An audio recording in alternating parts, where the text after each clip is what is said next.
they weren't making rules. Yeah. It's now that they're thinking they're making rules because they want to duplicate a style that was prior to their existence.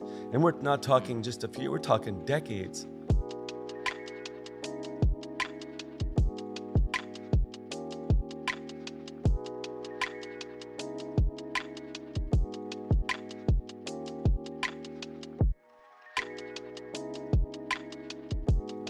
Awesome. Well, welcome to another episode of More Than Tattoos. My name is Chris Powell. This is my brother here, friend, co-host Tim Saul, and we're fucking jacked about tonight's episode. Real quick, before we get into it, before I introduce the guests here, I just want to just share something real quick because I feel like there's a lesson here. Prior to getting this opportunity to chat with these gentlemen, if I'm being honest, I had no idea of what I was getting into, who we were talking to. But we were introduced by Brian Brenner. He owns a tattoo shop, Truth and Triumph, in the Dayton area. And I knew that if he's bringing these guys here, they got to be rock stars, you know. And the lesson here, I read in a book once, you don't get the opportunity, figure it out, and then say yes. You get the opportunity, say yes, and then you figure it out. And during the process of figuring it out, we realized these guys are fucking legends, you know, pioneers. Been in the tattoo industry, punk rock industry, pro skate industry for almost 40 years, maybe a little over. And we are honored to have you guys here. It's fucking awesome. Yeah, absolutely. Awesome. So I'm introducing you guys to Art and Steve Godoy. The fucking Godoys. Fucking that's Godoys. right. Oh, yeah. That's right. Yeah, awesome, man. So, what brings you guys to this area? I mean, Several reasons. We have a lot of friends in the area. One of them was Danny from Factory 13 in Cleveland. And the other reason was because where we're working in our towns, it hasn't been as busy. And there's a lot of changes going on in tattooing right now. And a lot of tattooers are feeling it. yeah, It's the economy. yeah. I've noticed that a lot. I feel like you see, and I think really the only perspective that I'm really exposed to is Instagram. You know, so you see a lot of people doing fucking killer work, and it seems like they're real busy, but like the talk behind the scenes is things are tight. You know, and yeah, the only thing I can really think of is the economy. I mean, inflation's kicking ass. Yeah, I know it's kicked my ass. You just talking about groceries, dude. It's ridiculous. Yeah, everybody's hurting. So we've been tattooing about 39 years, right? I've had my shop in Vancouver since 98. I've had clients that I've kept for that long, and even my regulars are hurting. They're like, sorry, man, I don't have the money right now. Because their mortgages have gone up $1,000 in the last couple of months. That's a lot of shit when people are trying to, now they've got families and stuff. Yeah. But the whole reason why we're here in the first place was we had this idea. It was this at the end of last year. We were thinking, you know what? Why don't we take our money and instead of investing it in, I don't know, just bullshit like staying around local and I don't know, whatever. We thought, why don't we take a trip to another state or another city where the cost of living might be less, where they have more money to spend. So we took a chance. We went back east. We went and tattooed around Philadelphia area because we grew up in Lancaster, PA from 7 years old till high school. That's where we got our start tattooing and skateboarding and our first taste of punk rock, which shaped our whole life. So we went back there. We met a guy, Seville James. The shop was Insanity. And to see how he does it, because I hate the term old school, but it's what everything is rooted in was the early craft of tattooing. You know, like you make your needles, you sterilize your needles, you know every aspect of a walk-in, right? The walk-in protocol. You walk in, you don't have to, I'm a prima donna, give me some time to shape up your shit, and I'm gonna book an appointment to book a final appointment for your appointment. And then you're like, oh God, what the fuck just went on here? Yeah. When it was, the whole idea was, you get in, they come in the door, you gotta be ready to do everything. And this shop embodied a lot of great shit because he has like a museum, old school skateboards, Spalding and Rogers, old catalogs. He had Don Nolan power supply. He had all the shit that we grew up with, and he was rad. So we did York, PA, we did Lancaster, PA, and Downingtown, PA. All three different types of tattooers, and they were all making a little something, but they still are surviving. Like this is like a well, what did he say about the industry? It was like recession proof. Used to be recession proof, and it still feels like it could come out. But just to get a taste of what was going on in the rest of the world, because you know how it is when you're locked in your shop. Yeah. You're like, the shop is what you know. You rub elbows sometimes with people that don't have an ego that are other tattooers. So now we're building a network. We got Brian, great network, you know, and then the people we met back east, everybody's great. So if we're in a slump, hey, what's going on out there? You guys come out, let's make some dough. What's going on in California? You guys come out, make some dough. We all just, it's like a network of people that are like-minded about the same thing to help each other out during these times. Yeah. That's awesome. rad. Yeah. That's what it's got to be, because all the egos fucking everyone's, you know, they're fucking each other up. You know, it's, oh, he does this and he does that. He does this and he does that. Yeah. But we do everything and we don't really give a fuck about everybody else. Yeah. I feel like I've experienced a lot of ego in the industry. I've experienced a lot of unsupported. Yeah. If you're competent, you don't really need to have an ego. But the silly thing is too, when you see people who are like, well, I specialize in this and I specialize in traditional. What you're saying is you're limiting yourself to traditional. Yeah. And you're specializing in traditional, yet you're using a rotary. You're using a dildo-looking machine. If you specialize in traditional, which back then, they didn't consider themselves traditional. They didn't have any rules or guidelines. They were using what they had. So when people say, well, the rules in traditional is you have to, they weren't making rules. Yeah. It's now that they're thinking they're making rules because they want to duplicate a style that was prior to their existence. And we're not talking just a few, we're talking decades, many decades before. So what are they using? Okay, maybe they made a machine out of a doorbell, the original, you know, coil, right? Yeah. Maybe they're getting sharpening single needles on, you know, 2,000 grit sandpaper. Half of these people wouldn't even know how to do that or make their own needles. Yeah. Well, and I can honestly say I've never actually made my own needles. The guy who apprenticed me, he wanted to do that, and we never got around to it, you know. And to be honest, I think you two are the first gentlemen I met that still do that to this day. And I think that's fucking awesome, you know. The awesome thing about it is not the fact that we're doing it. The real awesome thing about it is we get to control everything that we do from the inception of the tooling. See what I'm saying? Yeah. I'm not going to sit there and order products and go, I'm going to trust that this manufacturer knows what I need. Yeah. When most of the suppliers are not tattooers and they don't give a fuck what they sell to you, they don't take responsibility or liability for any of the products that they sell that are defective. None of them do. They think this brand of needles is different than this brand, when there was 3 companies in China that were making the needles All for of them, everybody and yeah. just changing the labels on the packages. Yeah. So what you're doing, what are they doing? They're like the artists, you know, as generations grow, apart from the original generations who started and were pioneers, it gets more and more diluted. And because of the ignorance, everybody is allowed into our business. Yeah. It's not their business, it's our business. Who's going to regulate our business? We have to regulate our business. See what I'm saying? Yeah. Yeah. So that is why we do it. We came in 1985, but not full time, because we were in the middle of a professional skateboard career. But before that, we were doing hand poke, little safety pins, black ink. Yeah. We graduated from that to X-Acto blades because they were sharper. We could actually do little cuts and get little lines and shit, rub the ink in or whatever we had to do. So that was 83, 84 high school. Then 85, at the end of 84, we got machines. Then that's when we came into actual tattooing in a shop, but not good enough to do anything except fuck our friends up and practice when we could. But we also had a lot of fucked up friends that let us fuck them up. Right. Yeah. Right. You know, Yeah. duck for a fuck and a fuck for a duck and $2 for a fucked up duck. But the shit, it was really real, because you could control everything from the beginning. Like, I'm going to buy it from a company that says, here is your 3-needle round. 3s aren't rounds.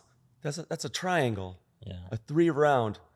They'll call needle groupings shaders, but you can use, if I'm doing a portrait this small, well, my little liners are going to be my shaders, right? Yeah. Just because it doesn't say shader doesn't mean it's not a shader. But you can control the tightness of the needle groupings that you're using.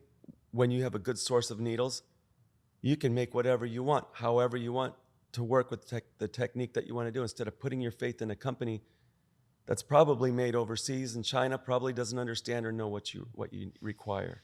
I see that a lot with the tattoo machines that are made nowadays. Like they're taking the word for like give or like stroke length, and they're just like changing the words to make it sound like it's got this new feature, or you changing the shape of it or giving it different features. But inside, all those rotaries are the same essentially, right?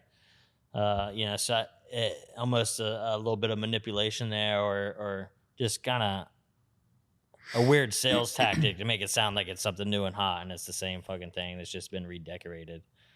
And I feel like I've noticed that quite a bit. Over and over. When did you start? 2013. 2013. Yeah, so I'm in my 11th year right now. Right. So the coils had already started going out prior to that. Yeah. Right. Yeah. So for us, I mean, when people say, have you ever used rotaries? Fuck yeah, we have, but not these rotaries. You get a Sagami train motor and modify it, put a little cam on it, decide how big the stroke is going to be. And that's how we started. I did our sister's back with a rotary. Yeah. We used to build little rotaries, little plastic frame rotaries out of, little pieces of polycarbonate for the frame instead of just like a metal frame and shit like that. So we're familiar with it. Yeah. Just because we're using coils and we recognize them as the most versatile machine that you could possibly use, because you can feel the interactivity between your hand and the skin, and you can see the response. And I'm controlling the impact, and I'm not controlling the speed because the speed's already pre-programmed if you know what you're doing. Yeah. But when you get a rotary and you're hitting the skin, people don't even stop to think what you're really doing, because in order for that needle to come out, it has to complete a rotation. So is it going to matter if the needles are barbed? Fuck no. Yeah, you put a nail on the end of that thing, it's going to punch it right in. Yeah. But with a coil machine, you go in there with its sensitivity, you come up incrementally. You can see that the needle's not going in if it's got a barb on the end of it. You'll see in the process of starting to either shade or maybe do a little line, you know that thing's defective without even having to check it under an eye loop. That's how sensitive it is. Yeah. But go ahead. If we want to define where we're going and where we're coming from on this whole topic of what we're talking about now, is we've been tattooing a lot longer than we've been alive.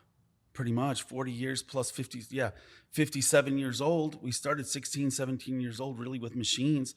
We've been tattooing a long fucking time. So the start of it was just something that people think that what is now is what it's always been. It wasn't that way. And people that tattoo now, they're like, oh, look, I got my status. I got my new status. I got my new identity. But they don't pay homage to what really went on. And even though we weren't trained we weren't apprentices. We never were. We fucked each other up. We practiced on each other, right? So we thought, well, who's who, doesn't matter. We appreciated a lot of art and movies and shit like that. Like there were some movies that were called like, what was that one? Stained Skin was pretty cool. No, it wasn't called Stained Skin. What was it? The one with Ed Hardy and all yeah, those guys? That was great when we first That saw was that. Signatures of the Skin or something like that. And it had interviews with these guys, and we were watching this. We're like, shit.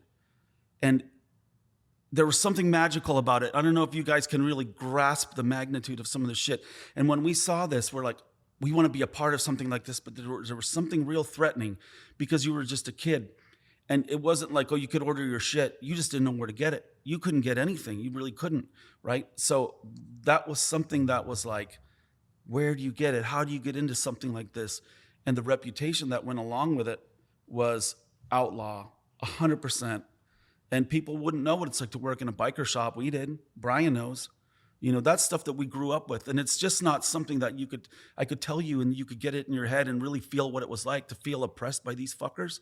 And you're here doing something but at the same time, you're so stoked to be there, right? So our whole thing was, okay, we come in, we're learning tattooing. We made our own needles. We mixed up pigments.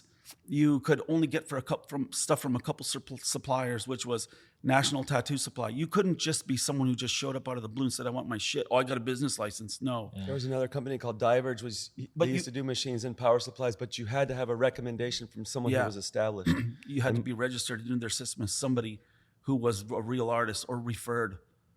That's the only way you get shit, and you didn't know it, but you had control of everything. The problem was after a certain amount of time, you knew sooner or later they're going to start shopping shit out like it always does, foreign manufacturing. And this is when shit goes down the toilet. When the tattooers that were there, even the original old guys, had a chance to control the whole thing and make it our industry as a group of tattooers, our industry. You don't just get in, you don't just slide in. So that's where we're coming from.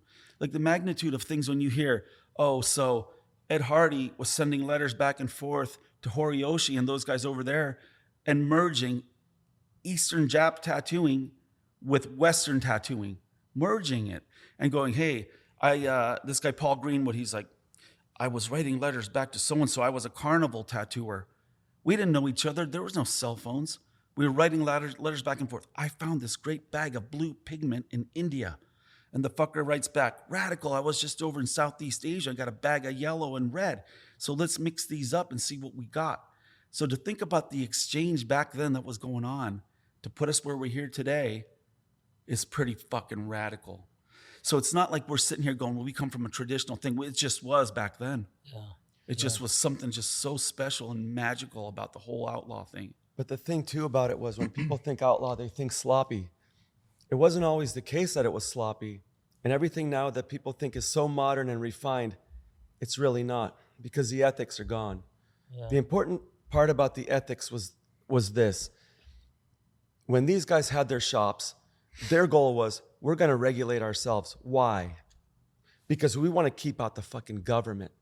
We want to keep out the fucking IRS. We want to keep out city and health departments and codes. We're going to self-govern. Why? Because if we keep those people out and we keep our clients safe and we learn how to sterilize, we learn how to keep all that shit under our hat and controlled, no one else has a reason to come in. You imagine you get one problem. Someone leaves. Next thing you know, they're making reports. And then people are coming in and they're interfering with your space. That was another part of it. So when we would go to these shops to get tattooed, and some of these guys were pretty gnarly, getting tattooed by this guy Cookie in Arizona. He did this Reaper. I saw this Reaper, man. I thought, fucking $100, that's good, man. I'll fucking get something that big for $100. We didn't think we were gonna go past here. But there he's sitting there tattooing Black Canyon Highway outside of Phoenix with a fucking gun next to him at his station. And I'm thinking, I better not say the wrong thing because, we might just get shot. But that was the threats that you felt. But the guy was quiet. He didn't pose any kind of threat. He just wanted to do his job. He wanted to make money, but at the same time, he's ready to regulate and keep everything under control in his own environment, which reflected in the other environments of the other tattooers who he was in touch with, exchanging their information. See what I'm saying? Yeah. Now everything's really out in the open, but a lot of the stuff that's out in the open has gone so far away from the original self-governance that it's made its own thing. It doesn't hold the special nature that it used to hold. And it's a sad thing because when you meet cool young artists, you can't even really convey the feeling that you had and the magic that you felt when you went into these places. You couldn't do it. So we can throw out names out there and all day long and who we met and who we know and all that stuff. That doesn't make us who we are, but we do have our own achievements under our belt, the things that we've done. Like we tattooed every bit of tattooing on the Guinness Book of World Record, most tattooed woman in the world, Julia Ganous. That's dope. We were all over Larry King Live, fucking all these shows, Guinness Prime Time, where it was on Prime Time. We were on Ripley's Believe It or Not. We were on Fuera de Serie, which is a South American TV show. So we got all these achievements that came our way, and a lot of stuff that we got was from tattooing, not from who we know. But if I'm going to rehash a real special moment, which was radical, it will embody like what our goal was, okay? Because I don't know if you've seen our work. We do everything. There's nothing we don't do. If somebody says, what do you know about tattooing? Well, fuck, I know everything. Yeah. What do you specialize in? I don't give a fuck. I tattoo anything. Tattoo's a tattoo. I love putting it in. See how long I can sit, or how big of a piece I can do, a great back piece or whatever, or a little tiny portrait as big as a quarter or a dime, things that you can specialize in everything. So we decided a while back we wanted to go check out tattoo conventions in other places because we had it with the USA tattoo conventions, the ego, the who's who, the dress like a vampire, and this is my attitude, and this is my attire. It's bullshit. Circus sideshow and Just a bullshit. bunch of characters. Totally. So we go down to Mexico, to Guadalajara. And we had never been to a tattoo convention. Now, we're Mexican by birth. We speak fluent Spanish. Our dad's from Argentina. So we go and we meet the guy who puts it on, this guy, Sammy Ramirez. Sammy's got a glass eye, and he's a tattooer. He's one of the originals down there. So he's total history. So every year we'd go to these conventions, and everybody is a pal. And all the Mexicans, they all have like nicknames. They don't go by their real name. Like there's a guy Superfly. There's a guy El Tigre, which is the tiger. There's all kinds of, they all got like their name. Like, so it's kind of cool. So this was about, when was it when Charlie came over to the booth? Probably 5-6 years ago, maybe? About 6 years ago. But maybe 6 years ago, I was at Guadalajara. No, it was when our mom and dad died. What was that? 2014. Oh shit, that's right. 2014. I go to, because we were going to meet up in Puerto Vallarta and go get an apartment at the beach, you know? So I was at the convention, and I was thinking, I had to get out of here. It's so hot and sweaty in here. Everybody's smoking in here. I just get to tear down, get the fuck out of here. So I'm tearing down the booth. I'm pulling down the banner, and I hear in the background, I hear Goody, what is it? How do you say it? And I'm like, I go, it's fucking Godoy, man. It's only 5 letters. It's not that complicated. And he goes, oh, I'm really sorry. And I look back, Good Time Charlie. And I'm looking, I'm like, fucking Good Time Charlie. I'm sorry, man. I didn't mean to be so snippy. And he goes, I heard a lot about you guys, you know? And even here, I heard a lot about you guys here. I wanted to come by and meet you, but I was just tied up with all kinds of like talking to these guys about shit. You know, he goes, I don't know if they understand what I'm saying. They speak Spanish, I speak English. He's like, good to see you here. And I go down there and I'm like going, fuck. I shake his hand. I felt like a little kid. I'm like, hey. And he's talking, and he said such a great compliment. He goes, you know what I call you guys? I call you guys, and there's a handful of others. I call you guys tweenies. I go, why tweenies? I go, because we're twins? He goes, no, tweenies. You're in between generations. You have enough old school blood to know how to do it right, and new school enough to keep up with everybody artistically and in every other way. So I'm like, shit, that is a fucking compliment if I've ever heard it. You guys know? know who that guy is? Yeah. Yeah. You know, when you see Heavy. that black and gray documentary and how heavy it was and everything that fucking came up out of that with Jack Rudy and all those guys, Yeah. gnarly. And to have that guy recognized, we're like, we had no fucking idea. Man. See, this is the thing. All these artists, they swim in the same pond. And they look at each other, and he's doing this, and Mike so-and-so is doing this, and this guy with a typical American last name is doing this. And I want to do this and this like them. But for us, it was different because we came from a pro skater background. The way it relates is as follows. In our circuit of pros, Tony Hawk was number 1. The bottom one was this fat guy named Cameron, weighed about 300 pounds, could barely do an aerial this high out, but at least he was participating. He got the participation award. But we started to dissect and figure out why everybody who was under Tony Hawk would never even compete with him. Is because they're competing with each other, and they're like, oh, Neil's doing this, and I got to learn that. But Tony Hawk had his own compound. He'd get a wild hair up his ass, and I was going to say maybe other stuff, but he, you know. He's cool, though. He's great. And in the middle of the night, he might wake up and go, hey, I got an idea. He'd go out back on his ramp and start working on these ideas with no influence from anybody else except for himself. Yeah. What does that do? Promotes his own creativity and his own direction, and no one would even know what to expect out of this guy, right? So now they know they can go over to this guy, he can get a typical, standard, traditional, but that's all he's capable of because he doesn't want to deal with the working out of his comfort zone. But he doesn't want to admit it. Instead, he'd rather say, oh, I love that art, I specialize in that. He limits himself to that. See what I'm saying? Yeah. Right. We didn't want to limit ourselves because when you look at yourself in the mirror and go, you know what, I turned down that job, and then you answer to your shop, which is the entity that you're taking care of, which takes care of you. Like when I have a bad day, I go to the shop and I sit there and I go, what do you got for me today? And the shop says, you know what, man, we got some tribals today. And we got some this and that today, and you get to do whatever the fuck you want today. And guess what? You're done fighting with your bitch, you're here. This is our fucking place. We're gonna have fun today.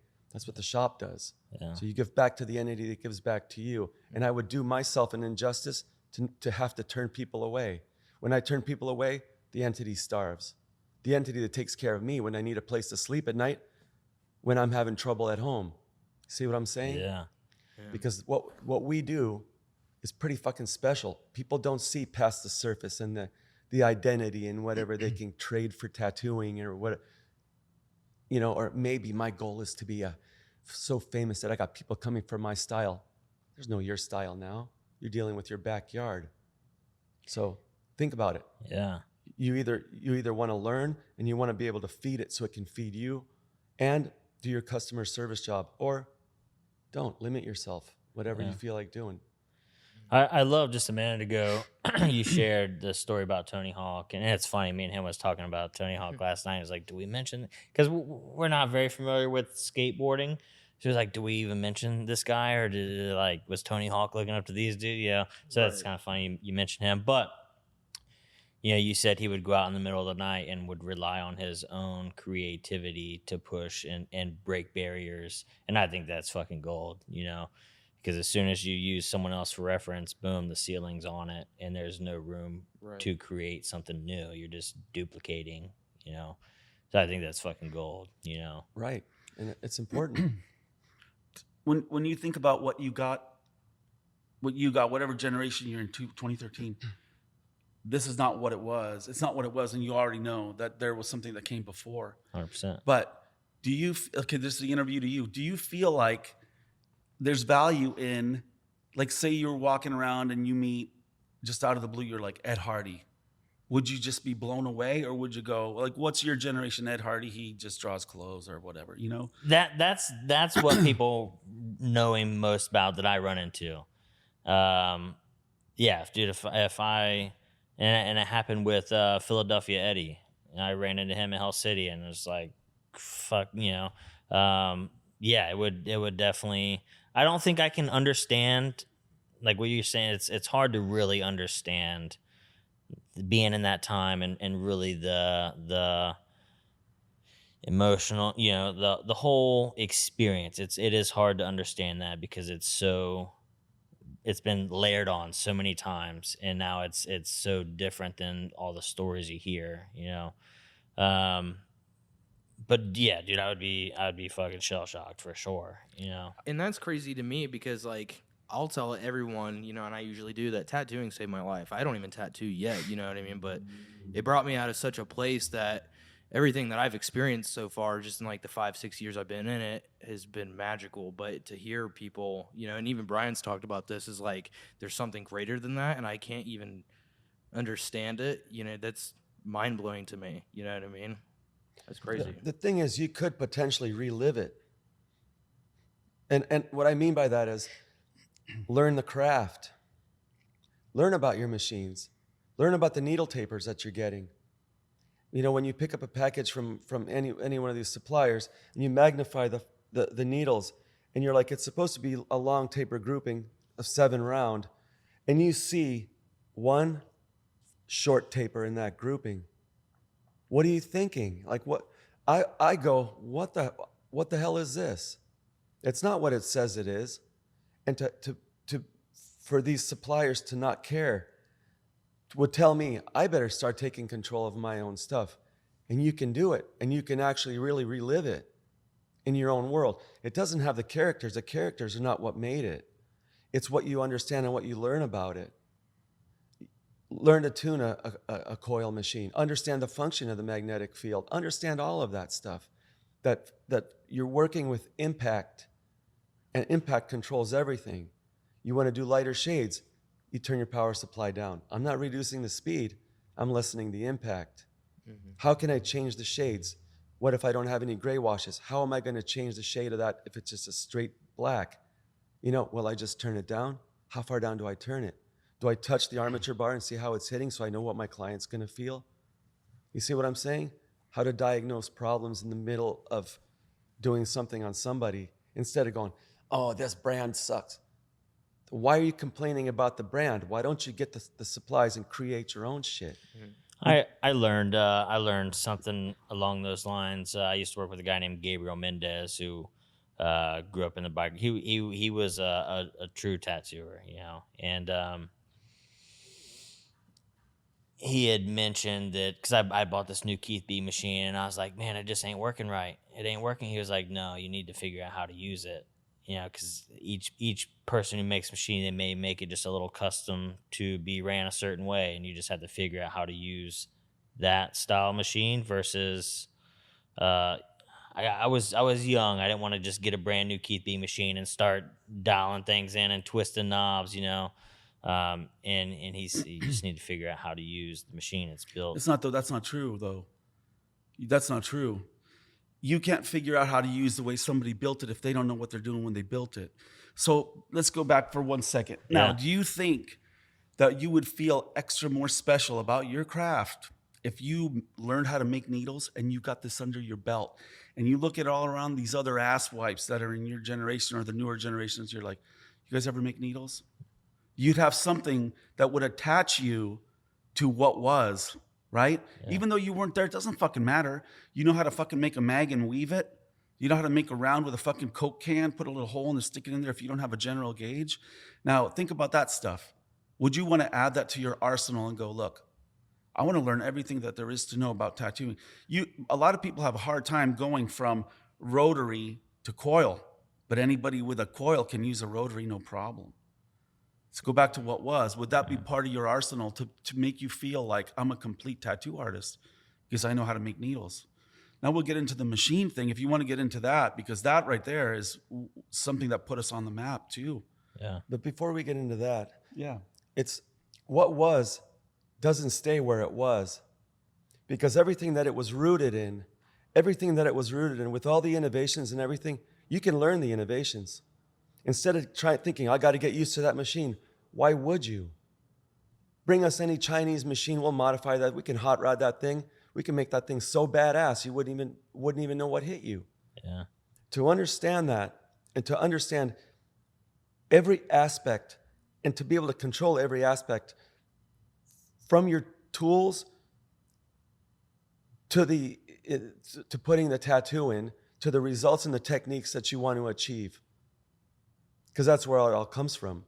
You can't just go, hey, I'm just going to buy, well, here's machines. What can you do to make that machine better?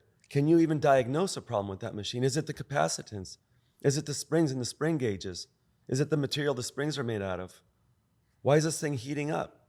What are the wire layers on there? Right. Or are they all just glorified frame builders? Because when you look at the guts, isn't somebody rehashing the other guy's shit? They hide their little capacitor, but it's a little capacitor. It's basically 10 layers of 24 gauge. It's a fucking 3/8 core, 5/16 or 1/4 inch core. But do you know what the fucking steel is? Do you know? Do you know why you even have a yoke on the fucking thing? Are you going to listen to mysticism like, oh, you can't use aluminum, you can't use brass, you can't use aluminum?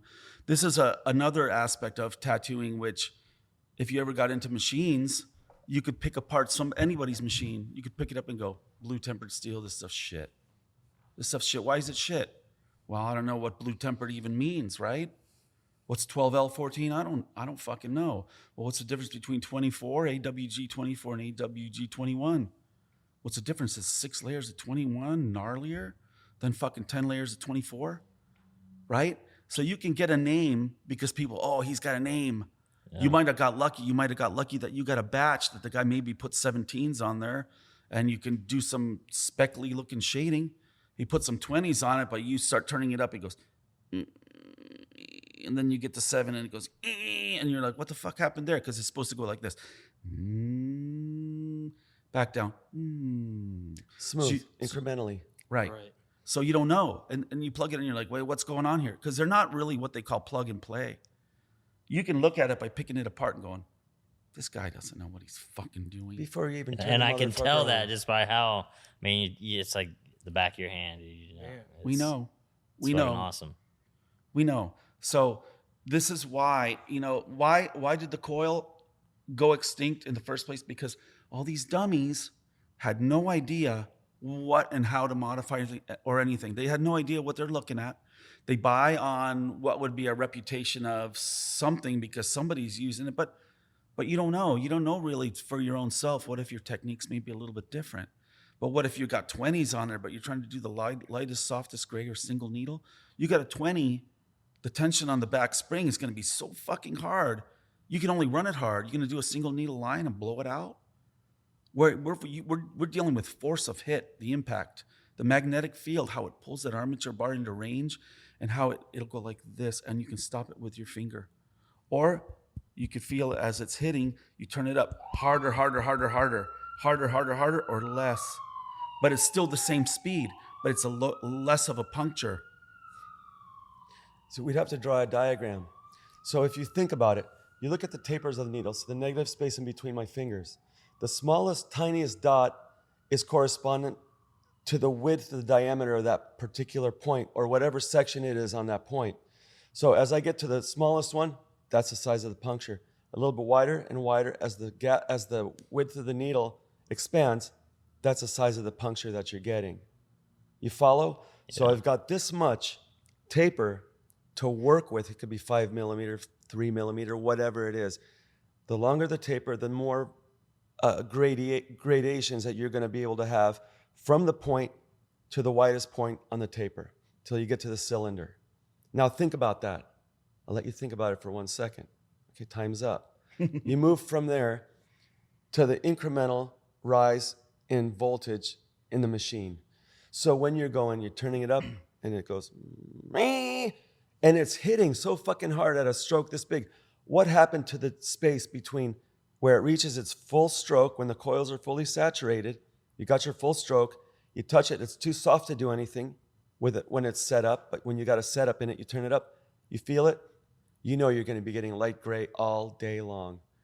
And we use black and gray as an example because it was the technique that was hardest to master. Anybody who's been tattooing 2 months can do a solid line in solid color. It's such a simple technique.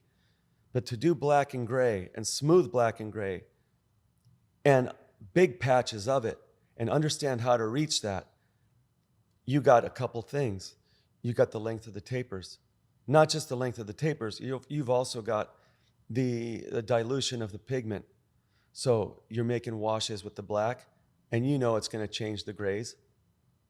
But more importantly, the impact of the machine, right? So if I turn it up a little bit, I feel it. It's running perfectly smooth.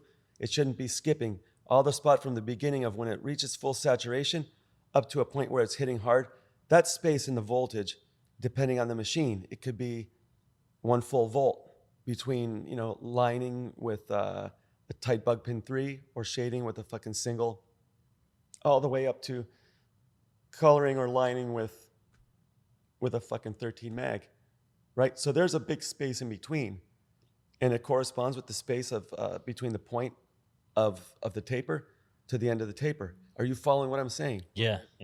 This is what's called versatility. But when you get the rotary, all you're changing is the speed. Yeah. You turn it down and somebody's going, oh, you just get to use a softer cam. There's no softer cam. What the fuck are you talking about, softer cam? You don't get any softness because there's no give. There's no flexibility. You get a machine with springs, you push up on the armature bar, you see the flexibility at the top because the give of the front spring when it hits the contact screw. That shows you that there's a softness. And the only way to stop it is through resistance. You following this? Yeah. It's important to know this because this is what's going to refine technique. And what was doesn't stay where it was. You bring that up to now, you understand these things, and you're running these machines completely opposite to a rotary. It's a different way to think if you grew up on rotaries. But when you start trying these things and you start seeing these results and you're going, motherfucker, I got a diamond tip because it doesn't allow my needle to wobble. I don't have a plastic tip that's going to start to deteriorate from the heat, from the friction. I don't get spatter or micro spatter. I got a diamond tip that's holding my 3s, my 5s, my 7 rounds, every round in that grouping, and it's working out perfectly. I got steel tubes, I got steel tips, which allow friction. They're not going to deteriorate and start getting gummy. I got constant slide all the way through, and guess what? My machine's running as perfect as it can because I have 1 rubber band in the back. I don't put 2 to add tension on the back spring or make my back coil work harder. I got 1 rubber band just to keep my needle from wiggling. And I'm using the full potential of that machine, which is fully tuned. When you understand this stuff and you know the craft, you can look at everybody else and go, I've arrived, man. I have arrived, and I understand, and nothing baffles me anymore. I can diagnose healing. I know what's up with this guy's tattoo. You know? Yeah. I don't just buy my kit and then slap a patch of second skin on. See ya. Yeah. When the motherfucker might be allergic to the adhesive, and the next thing you know, he's got cellulitis, and he's getting his tattoo cut out. Yeah, the foundation is really there with how the machines and how they operate, and essentially what you're saying. A lot of people may take the lazier approach this day, or the easier, and just buy that quick rotary, and now I can focus on the tattoo itself, and everything else is a constant. You know, but I definitely would feel that way if I could fucking make my machine or make my needles. I mean, I thought I had an idea of how to tune them, but clearly I fucking didn't. You know, Some people don't see the importance. They don't see the importance, but it's a serious accomplishment. And what happened in tattooing since the beginning, when we started, was that too many people were baffled by it. Too many people rather be quick to make the money. This is when they started buying needles that were pre-mades. Now let's go back to needles really quick. Yeah. The standard needle was a number 12. The standard needles that you used to be able to buy were Hemming Phoenix. Hemming Phoenix was from Sheffield, England, capital of steel, right?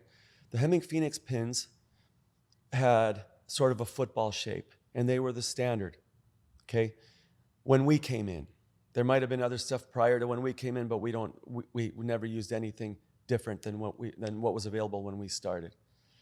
When people started to realize that tapers on the needles made a difference in the way the results were that you wanted to achieve, we discovered that there were what were pins that were used to sew silk. Now, think about it. Silk is a very sensitive material. It's a sensitive fabric. You stick a regular pin through there, it's going to look blemished and shitty. So what do you have to use? You got to use a finer needle, a finer pin of a finer gauge. So we already knew how to make needles. We start soldering these up. We're like, man, these are fucking amazing. The lines are smaller, a grouping of three, like a three. With the silk pins, you could get them tighter.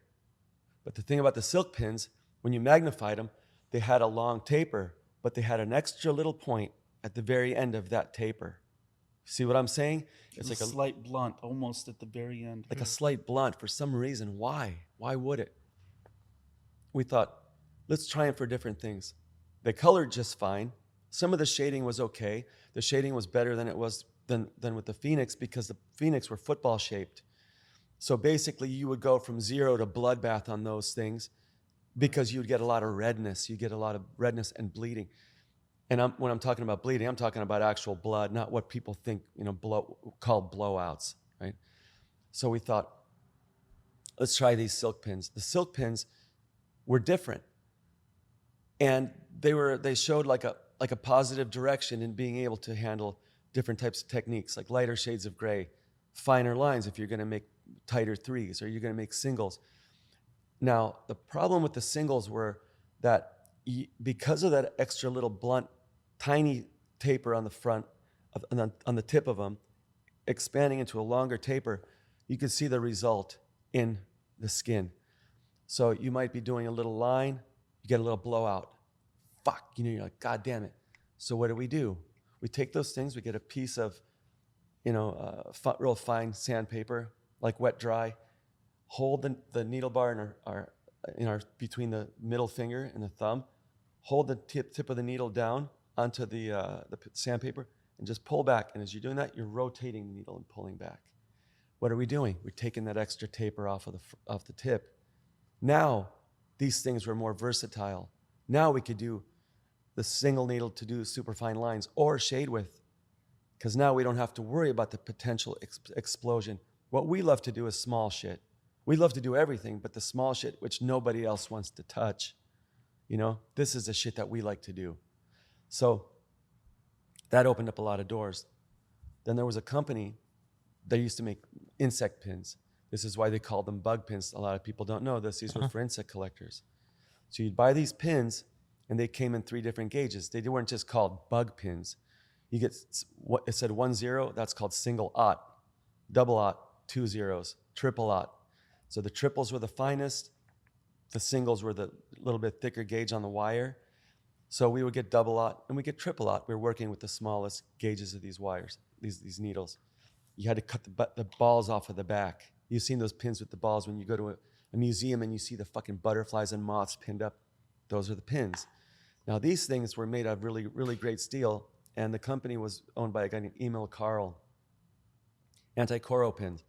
So Emil Carl's needles were the fucking raddest. You didn't see them really polished. You could take them and hold them under the light, and you could see the way they reflected these little horizontal counter, I forget what it's called when it goes against, but not with, what would you call that? I don't know, a cross grain or something? Kind of like a cross grain going the other way. Like instead of going the direction of the length of the pin, it would go the other way. So you'd see these, and these were marks from the extrusion because, when you feed wire through the extruder, it's like the fuzzy pumper barbershop, Play-Doh. Daddy needs a little off the top in a fuzzy pumper barbershop. You turn the crank and his fucking hair comes out of his head in the shape of the holes of the extrusions of the Play-Doh material, right? So you could see all the lines in the extrusions, and these things were so fucking sharp and so great. You tack them together, you start making your needles, and we're like, fuck. Now we're fucking cooking with fire. We're already doing portraits. We're like, motherfucker. Doing portraits after 5 years or 6 years of tattooing, the size of golf balls. Now this, to us, we moved forward by leaps and bounds. Now, what happened with that company? Emil Carl gets old, leaves the company to his wife, leaves the company to his kids. Work gets run into the ground at the same time as suppliers were selling pre-made needle groupings. Pre-made needle groupings was an easy way for these guys to make some dough. A lot of the tattooers were too ignorant to know or care. Some of them were still from our generation or even older generations, and they knew what to look for in the needles. Some of them didn't understand technique the way we did. Not saying that we were the only ones, but there were other people also, I'm sure, that were also using them, a lot of people that we knew. So little by little, everything starts getting introduced into the industry, which is new suppliers who didn't care who they sold to. But we're talking about decades after this particular sequence with these needles that we were experiencing. The products that we love started to become unavailable, right? Even being baffled by machines, like for us in the beginning, we're like, why does this machine do this and why doesn't that one? We want to understand all of it so that we can apply what we already know to what we have and make that better and make the machines better. See? So time goes by and a lot of new people were starting to come into the business that you didn't recognize, and a lot of the older guys were dropping out. Some of them were like, maybe they couldn't compete with the new generation because when we started, we were skateboarders who tattooed. We weren't trying to be part of anything else. All we wanted to do was what we were doing. We got coverage in Thrasher magazine because this guy Mofo, who was in Thrasher, recognized what we were doing, and he goes, let's document that. And that was 1990. 1990.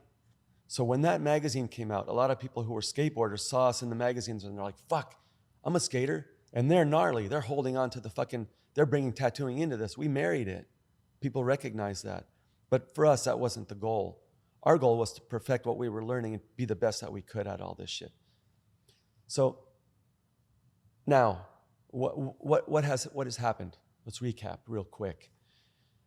As the new generations of tattooers started coming in, and a lot of them were new school, they didn't have the ethics that the old school guys did. They didn't have the knowledge. They didn't have the pioneering. They didn't have the pioneering overlapping into them or influencing them as much as it used to be when we started.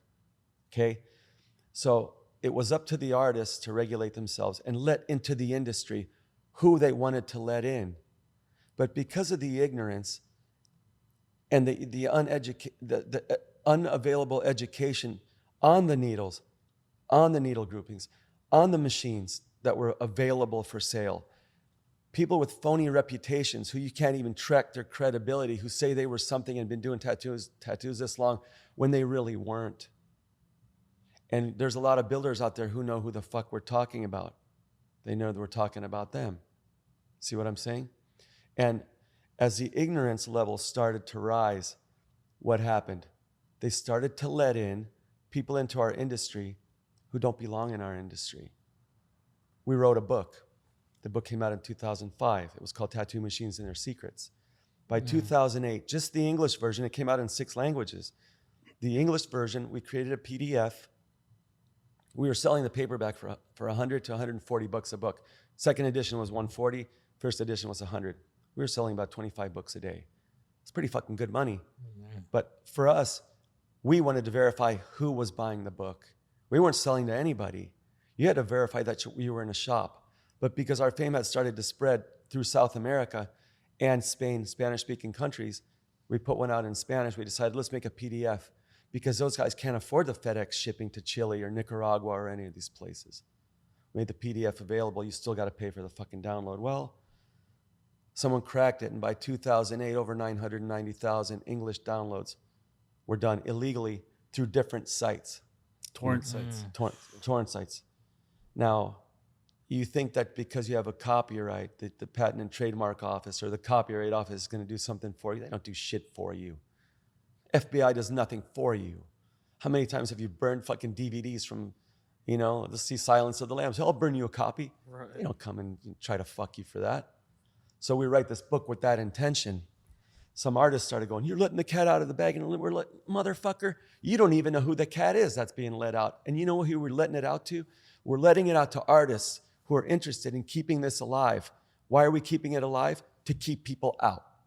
Why are we keeping people out? Because it's our industry to protect, not their industry. See what I'm saying? Who comes in? Okay, China's coming in. They're allowed to come make money all they want to. But do we have to let them in? No, we don't. Why? We don't need to let them in if they're selling products that contain tap water that's causing flesh-eating bacteria in someone's leg. Or selling machines that don't function. Or selling needles with barbs on the end. A guy that I know, he's a tattoo supplier in my town. He goes, why don't you buy these pins? I go, I'm not interested in your pins. He goes, well, these are a higher quality and they're checked, they're quality controlled. I go, yeah, so what about these? He goes, oh, those are entry level. Where is there room for entry level in an industry where what we do is considered a minor surgery? Yeah. It's like saying, okay, you know what?